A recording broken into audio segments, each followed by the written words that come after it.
Magandang buhay mga suki, ito ngayon ang aking recipe, ang tatlong itlog. Ang una nating gagawin, ilalaga muna ang tatlong itlog. Kaya samahan nyo ako mga suki, simulan na natin. Ating mga suki, yung ating itlog. Ayan, luto na siya.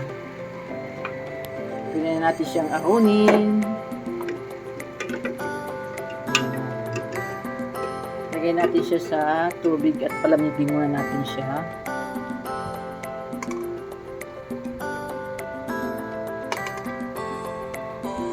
Ibatad muna natin siya sa malamig na tubig. Ayan, ito na mga suki ang sunod nating gagawin. Ayan. Maglalagay na tayo ng olive oil.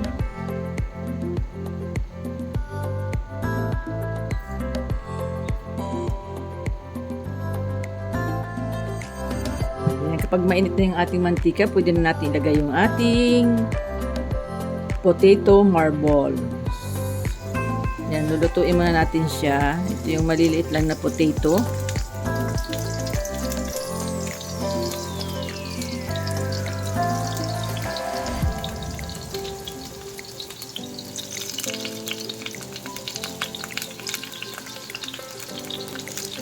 Yan.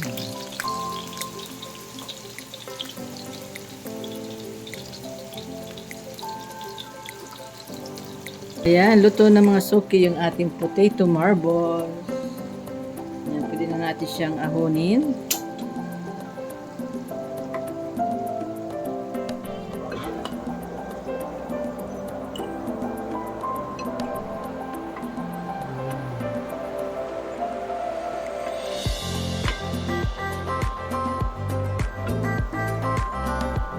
Ayan, ito na mga suki yung ating fried potato marbles. Ito na mga suki yung ating itlog, nabalatan na natin siya. Ayan, ito na mga suki yung ating nilagang itlog, binalatan na natin siya. Ngayon hahatiin lang natin siya sa gitna.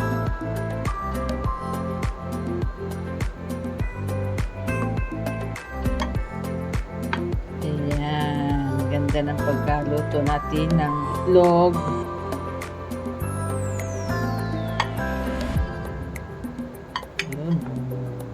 Ito na mga suki yung ating itlog at ito na rin yung ating potato marbles. Mga suki, ang sunod natin gagawin, maglalagay na tayo ng butter. Ayan, 3 kutsarang butter. Ayan, tunawin muna natin yung ating butter.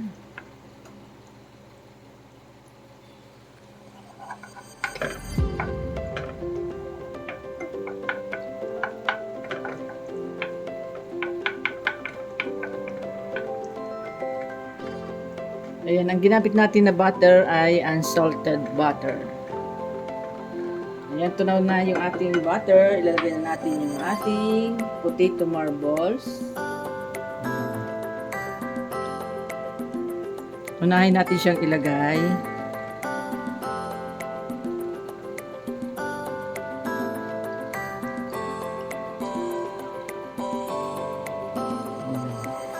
Pagkasayin natin yung ating nilutong, ayan, pagkasayin natin yung ating nilutong potato marbles.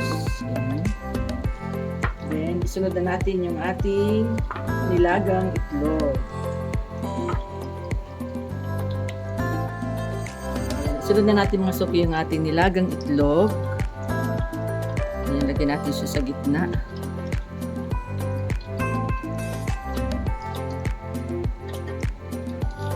Pagkasahin din natin yung 3 pirasong itlog. Sa gitna natin siya ilalagay. Ayan. Oh. Then, ang sunod natin ilalagay, maglalagay tayo ng kunting asin dahil unsalted butter yung ating ginamit. Ayan, lagyan natin siya ng asin. Maglalagay din tayo ng black pepper.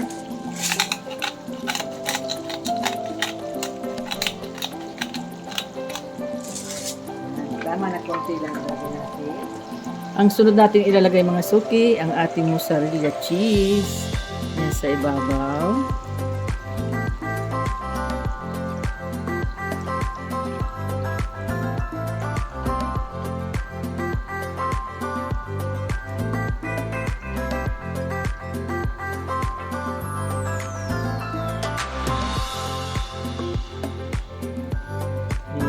Sarap dito mga suki.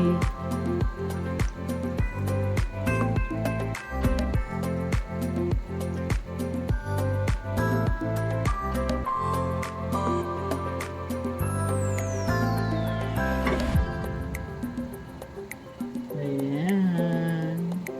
Perfect. Ayan, maglalagay tayo mga suki ng parsley flakes. Ayan, ito yung aking nilalagay. Sa ibabaw, lagyan natin siya para masarap.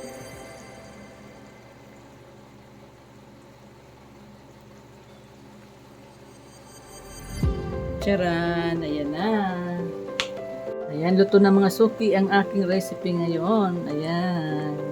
Cook na natin, oh. Ito na mga suki ang aking vlog for today. Ayan, napakasarap at napakadali lang po siyang lutuin. Maraming salamat po sa lahat ng mga nanood. God bless po. Bye-bye. Ingat po kayo. Tiki, man time na.